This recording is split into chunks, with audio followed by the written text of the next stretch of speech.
Вітаю в етері Суспільного програма «Тема дня Крим». В студії для вас її проведу я, ведуча Лариса Волошина. А говорити ми будемо про мовлення, про кримське мовлення.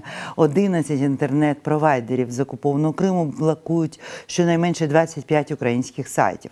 Про це свідчать дані моніторингу ситуації з правами людини в окупованому Криму від Кримської правозахисної групи.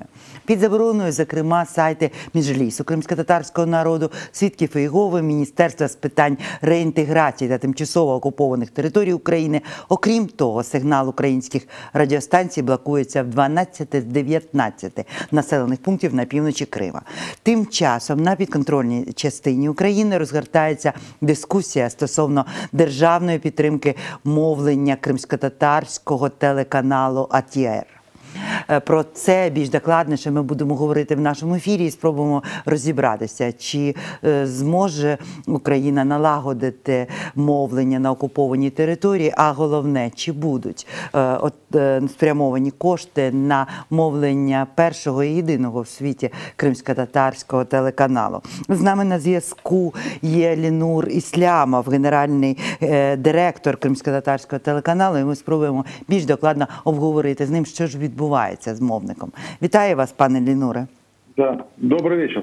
Доброго вечора. Ну, з того, що зараз можна почути, говориться про те, що, мовляв, має бути якась інша процедура виділення коштів, що держава хотіла би зробити їх більш прозорими, але тим не менш телеканал працює багато років. І от щороку, що нас починається рік з того, що ми говоримо про кошти, які не надійшли. Що цього разу відбувається з АТР? Мы, как и в прошлом году, мы подали все наши пропозиции, подали в Минфин, очень плотно проработали с Минфином, очень плотно проработали с Минкультом. Надо отдать должное, в Минкульте работают профессиональные сотрудники, вот те замы, которые, министры, которые сегодня есть. И, естественно, мы проработали с Минтотом, сейчас он Минреинтеграции. Мы отдали все наши программы, которые у нас выходят, дали все наши ассигнования, все потребности, все запросы от провайдеров, которые у нас есть на вещатели на Крым. И все нормально работали. Мало того, мы держали связь с депутатами, которые голосовали за бюджет, которые говорили, что да, программа 39-10-80 подразумевает два телеканала. Это «Дом», который вновь созданный, и этому телеканалу «Дом» дают 298 миллионов с копейками этому телеканалу, и телеканал АТР, которому дают 50 миллионов 343 гривны, как и в этом году, как вот в 2020 году. То есть нам не увеличили бюджет, хотя мы просили, но оставили тот самый, который есть. Хорошо, мы сказали, раз так, пандемия, действительно, вот та сумма, которая осталась, хорошо, пусть она будет, мы проживем. Но оказалось, что это совсем не так. 21 декабря, мы этого не знали, мы уже узнали потом, министр по интеграции принимает решение, собирает совещание внутри Мининтеграции и переводит эти деньги с субсидий, в которые мы получали каждый год деньги. В статье 26.10 это субсидии. Переводит эти деньги на услуги. Обоснование этого никто не знает. Министр об этом говорит, что это политическое решение. Хорошо, мы в январе об этом узнаем. Мы говорим, что за услуги. Нам министр отвечает, мы были с представителями Меджлиса и с лидером крымско-татарского народа, втроем встречались в министерстве. Нам было сказано, что это будет уже услуга, и это услуги, они пока еще не знают какие, потому что услуги прописаны в конкурсе. На разработку этих услуг нужно будет месяцев 6 министерству, и через 6 месяцев приходите, вы один из мовников на Крым, поэтому вы будете претендовать на какую-то сумму, я не знаю на какую, сказал министр, но мы понимаем вашу важность, но мы понимаем и важность других мовников на Крым, которые тоже есть, и вот мы хотим, чтобы они тоже приняли участие в этих 50 миллионах.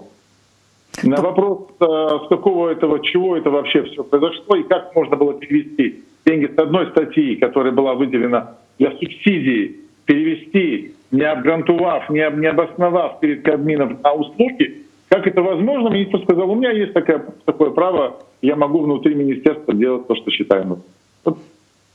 Пане Лінур, ну я ж розумію, що телеканал працює. Тобто я правильно почула, що півроку вони будуть розробляти якісь правила, для якихось послуг, в яких ви можете претендувати на рівні з іншими. А що робити ці півроку? Ну, наверное, просто пока остановиться и пока просто подождать, пока Министерство реинтеграции реинтегрирует что-то до нас, за нас, а мы потом включимся через полгода. Видимо, что-то они, видимо, не представляют, как работает телевидение совершенно. Это, может быть, эти люди разбираются в международном праве, в поиске инопланетных существ, в космических разных одиссеях, но ни в коем случае не в телевидении. Но это как в том старом анекдоте. Помните, когда председателя колхоза назначили работать в Доме культуры, вести спектакль? Это вот из той серии, это вот результат такой же. Пане Лінуре, ще питання. От сьогодні з'явилася стаття на ресурсі «Хвиля» за авторства Юрія Романенко, і він описує цю історію. Мені цю статтю присилали сьогодні рази 4 мої українські колеги, тобто журналісти, які не мають, не дотичні до Криму. Розголос великий. І в цій статті пишеться про те, що проблематика в тому, що АТР не може відзвітувати про гроші, які він отримав в 16-18 роках, що, мовляв, немає якихось документів. Про що мова? Нас проверяла Рахункова палата. Это было 2 года назад, надо отдать должное. Это, чтобы вы понимали, кто сталкивался с Рахунковой палатой, он знает, что это такое. Каждую флешку, которую мы приобретали, каждый кусок оборудования, шланга, там, любой провод, они должны были проверить, пронумеровать, все такое прочее. Мы находимся на войне, на информационной войне. И времени там стикером, каждый кабель нумеровать стикером и каждую камеру, мы этим не занимались, потому что мы работаем с Крымом. И чтобы перевести в Крым камеру, которая участвовала бы в судах, мне ее нумеровать не нужно. Мне нужно, чтобы журналист ее туда отвез и потом в нужное время привез, если нужно будет. Поэтому мы учли все те замечания, которые они делали. Некоторые были такие вот, как у вас должно быть там на чайнике, на который вы купили, допустим, на эти деньги, должно написано там «Вага Мозер». Там, понятно, что это, наверное, так. Любой стул, там, любой... Вот, допустим, проблема была, что мы установили кондиционер, купили за государственные деньги, но в студию купили. А кондиционер не может быть студийным оборудованием, и, то есть мы не имели права покупать кондиционер в студию. Они нам сказали, что это не является студийным оборудованием, а это является техническим оборудованием. Это есть нарушение, нельзя было этот кондиционер покупать. Ну, то есть вот такие вот тонкости, которые знает только тот человек. Когда мы на чемоданах сюда приехали, на чемоданах разворачивали телеканал, нам не было вот этих тонкостей. Но мы потом это все учли, мы уже стикером нумеровали каждую там вот эту ручку, которую приобретали, каждый стол. Я когда разговариваю с Суспильным, вот вы это сейчас вещаете, у Зураба там есть целая комната, где пейджеры лежат. Это вот их купили в каком-то там лохматом году, эти пейджеры. Так как они куплены за бюджетные деньги, Суспильно их обязаны хранить. Вы знаете, да? И они хранят. Чубаров рассказывал другую историю. Это вот он был активист же, Ревада Турахманович, и он покупал за бюджетные деньги стулья. Так вот, стулья уже были сломаны, там прошло 15 лет, но он все сломанные стулья в одной комнате тоже хранит. Потому что приезжала там Рахункова палата и говорила, где эти стулья? Он открывал, говорю, вот стулья считают. Телевидение — это такой процесс, что любое оборудование, любой софт, который вы используете, 3 года, и уже все меняет, совершенно все меняет. Если вы не тренд, если вы не идете вперед каким-то образом, то вы отстаете, и это уже потом отставание не дальше вообще никак. Леонід Нурпій, у мене ще питання щодо якраз створення контенту, тому що контент, який створює АТР, він дуже велика кількість робиться в окупованому Криму.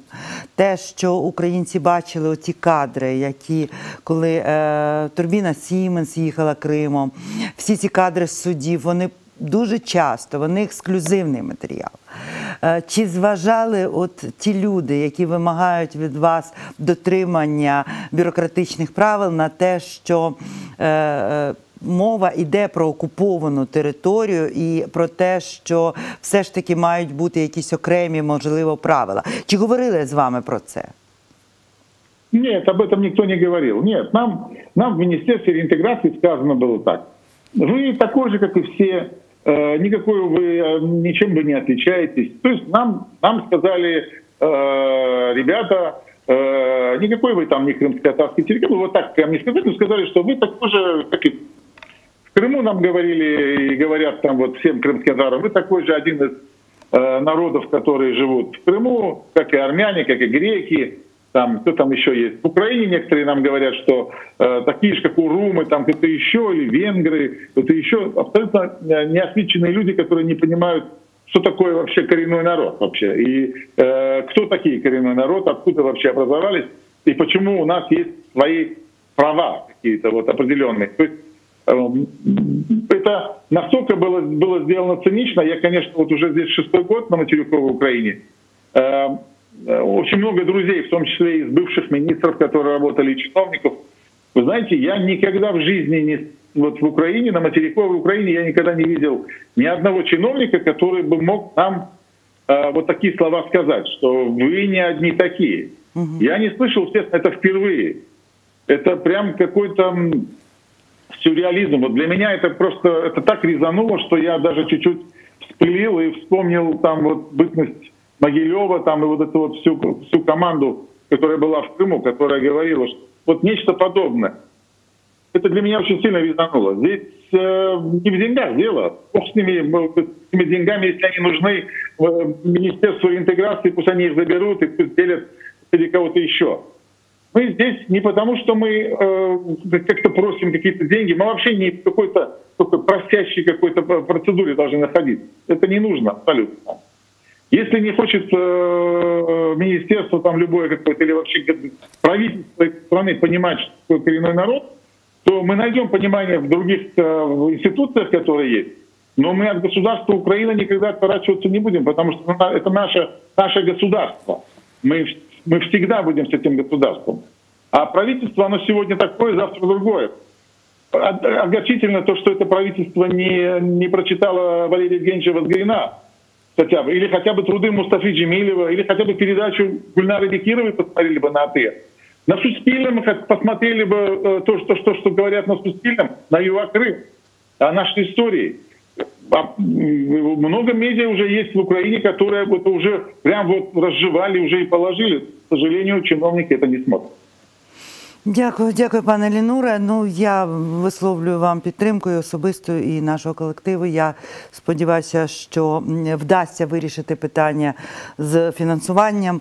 З нами був Лінур Іслямов, гендиректор кримськотатарського телеканалу АТР. А ми вже готові поговорити з Ільмією Умєровим, заступником голови Меджлісу кримськотатарського народу. Вітаю вас, Ільмія ага. Добрий вечір. Ну, от ми говоримо з Лінуром Іслямовим. Якась дивна ситуація навколо телеканалу АТР. Тобто вона з одного боку типова, а з іншого боку, як ми почули, вона дивна тим, що вперше прозвучали слова «ви такі самі, як інші, ви одні з багатьох». Я хочу спитати вас, як вплине, можливе припинення мовлення АТР на людей, які знаходяться в окупації? Я надеюсь, что этого не произойдет. Вообще, мы в последнее время жалуемся, что про Крым мало вспоминают или мало говорят. Крым исчез с первых страниц информационного потока. И вот в последние недели Крым стали чаще вспоминать. Зеленский сказал, если бы я был президентом в 2014 году, Крым бы не отдали, мы все бы там погибли. Разумков заявил, что статус Крыма возможно изменять только после деоккупации. А нужен ли нам тот статус, который был до оккупации? Он сам себе даже вопроса не задает. Особенно отличился куратор крымско-татарского вопроса или крымско-татарских проблем Резников. Он заявил о готовности принять всех переехавших в Крым с 2014 года на выбор предложил гражданство.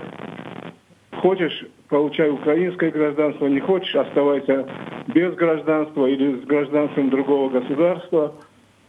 То есть никто их ни в чем обвинять, оказывается, не собирается, и это звучит как призыв ехать в Крым. Вообще это международное преступление, когда заменяется население, в данном случае через заводятся граждане России, их уже минимум 500 000 завезли. Теперь еще давайте из Киева, из Украины будем их уговаривать переезжать в Крым. Ну и верхом цинизма, Ленур, я сейчас слышал, употребил слово сюрреализм, я хочу употребить слово цинизм. Предложение передать деньги, предназначенные АТР, на другие нужды. Это решение Верховной Рады, которое Кабинет министров не имеет права. Это очень серьезное нарушение. И если они хотят менять, то им необходимо еще это провести или протащить, как говорят, через Верховную Раду. Строчку надо заменить в бюджете и потом только распределять на какие-то другие нужды, как они говорят, услуги. Пане Ельмір, в мене питання, от щодо Ленур Бей сказав про те, що... вопрос, Так. Как повлияет закрытие АТР? Я Так. себе даже не представляю, что АТР закроют. Я уверен, что найдем какой-то вариант решения в любом случае. Ну, от в мене питання щодо того, про що говорив Ленур Бей. Він сказав про те, що АТР ставлять на один такий щебель, кажуть, тобто відправляється на конкурс. Я просто не можу собі зрозуміти, яким чином в конкурсі з кримськотатарською мовою, з кримськотатарською історією і таке інше будуть приймати участь якісь інші телеканали, які взагалі не займаються цією темою. От він сказав, що це питання політичне. Ви теж думаєте, що тут більше все ж таки політика, а не фінанси чи бажання змінити правила? В данном случае, конечно, политика, но это очень похоже на их ход, который они сделали с коронавирусным фондом. Деньги отправили, закатали в асфальт, получили откаты. Здесь масштабы другие, конечно, но метод один и тот же. На самом деле это политическое решение, которое подтверждает то, что нынешние руководители, во-первых, не знают крымских проблем и крымско-татарских проблем, во-вторых, не хотят знать. Дякую, пане Ельмір. Я еще хотел добавить, что есть два предложения, которые как позитив преподносятся. И мы их тоже воспринимаем как позитив. Это крымская платформа и стратегия развития крымско-татарского языка. Но по языку я скажу, что когда 90% крымско-татарского населения живет на оккупированной территории, какой бы хороший документ не был здесь утвержден или принят, реально он работать не будет. А крымская платформа заработает только в том случае, если Украина сама будет делать то, чего хочет от участников этой платформы. Дякую. Дякую, пане Ельмі. З нами був Ельмі Умєров, заступник голови Міжліцу кримськотатарського народу. Тож ми почули думки щодо ситуації з АТРом. Я хотіла би поговорити трошки ширше, тому що під час засідання уряду депутатка 9-го скликання фракція «Голос» пані Соломія Бобровська, вона якраз задала питання представнику Міністерства Мінреінтеграції. Вона сказала про те, що В'ячеслав Землінський, він відповідав на питання щодо фінансування телеканалу АТР. І от його відповідь я пропоную вам послухати, а потім ми продовжимо. Для нас вкрай важливо, щоб громадяни України, які проживають на тимчасово окупованих територіях і Криму, і Донецької, і Луганської областей, отримували якісний український інформаційний продукт. Стосовно компанії каналу АТР, це приватне товариство «Атлант СВ». На сьогоднішній день Закон України про державний бюджет на 2021 рік не передбачає безпосереднього прямого фінансування приватної структури. Ми глибоко переконані в тому, що канал АТР повинен отримати підтримку з боку держави. Водночас розподілення цих коштів буде відбуватися в рамках чинного законодавства. Крім того, є ще ряд інших каналів, які також до нас звернулися про те, щоб забезпечити мовлення на тимчасово окупованій території. Ми вважаємо, що всі вони повинні бути в рівних умовах. Відповідно, ми за те, щоб отримати кожен з них відповідне фінансування. Водночас буду просити вашої підтримки, бо це передбачене фінансування на поточний рік, воно є вкрай мале по відношенню до того, що ми планували зробити і пропонували. Тому, користуючись нагодою, прошу парламентарів при перегляді бюджету на поточний рік передбачити додаткове відповідне фінансування. Ну що ж, ми почули. З нами на зв'язку Соломія Бобровська, народна депутатка 9-го скликання, фракція «Голос». Вітаю вас, пані Соломія. Доброго вечора, вітання вам. Ну, те, що ми почули. Дивіться, він говорить про те, що ми зацікавлені, все чудово, але є ще інші мовники, конкурсна основа. От знаєте, для мене, наприклад, кримськотатарський телеканал, в чому мова? Це ж не питання конкурсу, це питання того, що, наприклад, на АТР відбувається, там є унікальний абсолютно продукт. Для того, щоб його створювати, треба бути в контексті народу. Ну, до прикладу, програма Гульнари Бехірової, де говориться про дисидентів, про визвольний рух, там і про Григоренко, там і про Сахарова, і, безумовно, про Мустафу Джемілєва. Тобто всі ці речі. Є програми, там є проповіді пана Айдера Ростемова, це муфті мусульман Криму, який проповідує тут з Києва і створює серйозну конкуренцію тому окупаційному муфтію, який є в Криму. Тобто, ну це неможливо замінити. Це ж не програма, це концепт. От що ви думаєте з цього приводу? Чи не створюємо ми собі стратегічну проблему тим, що намагаємося урівняти просто мовника, який мовить на окуповану територію, з першим і єдиним кримськотатарським телеканалом? По-перше, я сьогодні теж мала зустріч з паном Резніком, ми обговорили це питання, окрім запитання, яке було озвучене в п'ятницю на годині питань до уряду. І ви знаєте, тут я можу констатувати, що насправді тут менше політики, тому що політика якраз готова підтримувати єдиний кримськотатарський, хоч і приватний телеканал. Але є законодавча колізія, яка фактично унеможливлює, фактично це корупція за умови фінансування без конкурсної основи приватного телеканалу. Більше того, я знаю, що була зустріч з кримськими татарами і очікують зустрічі з редакцією телеканалу вже там на перший день Міністерство з деокупації та реінтеграції території і паном Резніком в тому числі. І є діалог, і є розуміння з обох сторін. І більше того, готуються документи на конкурс, і далі буде все йти по процедурі. Безперечно, ті кошти, які на сьогодні є, близько 50 мільйонів, які виділені на всіх мовників, які будуть змагатися, це є надто мало. Але певна сума буде фактично на конкурсній основі для телеканалів. І ще раз наголошу, діалог з Меджлісом, в тому числі, і з пана Резнікова є, і всі цю проблему і колізію розуміють. А колізія полягає виключно в законодавстві і можливості фінансувати приватний телеканал, незалежно від того, яке мовлення він має. Ми мусимо просто поставити тут крапки над «і». Єдине, що в мене була пропозиція і питання, це, безперечно, держава може мати і власний телеканал, який може мовити кримськотатарською мовою. Це, до речі, ще був би один з факторів підтримки і Криму, і кримських татар. Ну, ми пам'ятаємо, що якраз телеканал «Міжнародний мовник» ЮА-ТВ, там була кримськотатарська редакція, вона була закрита. І замість неї був створений телеканал «Дом». Це такі моменти. Ну і знову ж таки, ми говоримо зараз не тільки про мову, ми говоримо про знання контексту, тому що ані ви, ані я не знаємо цих імен, цих колаборантів, які відомі кожному кримському татарину. Це абсолютно кримськотатарський контент, який випадає за межі загально просто проблем, наприклад, території окупованої. Це ж трошки інше. І от я хочу зрозуміти, яке вирішення ви бачите? Може якийсь грант, може якийсь новий закон? Як це має виглядати саме національна українська політика щодо кримськотатарського народу, яка б включала в тому числі і підтримку медіа?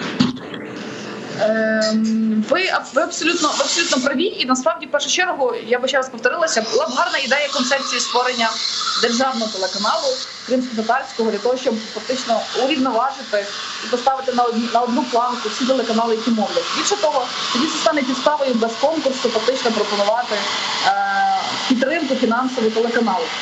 Це перше. І друге, я б відмітила і Суспільний Крим, який працює. Дякую за ваш контент, який теж є унікальним насправді.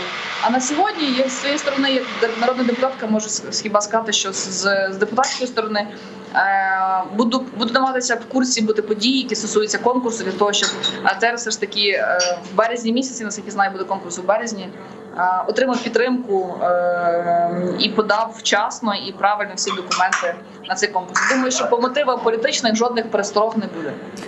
Дякую, пані Соломія. Ну що ж, у нас є підтримка і опіка депутатів, це вкрай важливо. Тож з нами була Соломія Бобровська, народна депутатка України, Верховної Ради України 9-го скликання. На цьому я з вами прощаюся. Я хочу, щоб ми ще раз подумали щодо того, що відбувається. Тому що з одного боку є правові процедури, є, безумовно, колізії. Але, з іншого боку, є дуже важливий контекст, про який говорив пан Ільмій Умєров, і про який говорив, до речі, і Лінур Ислямов. Це та синергія, це те єднання українців і кримських татар навколо питання визволення Криму. І дуже хотілося, щоб у всіх цих перипетіях це питання не загубилося. Ну що ж, я на цьому з вами прощаюся. Цю програму для вас провела Лариса Волошина. Я ще раз нагадую вам підписуватися на нашу сторіночку в Фейсбуці, коментувати і дивитися наші ефіри. На все добре.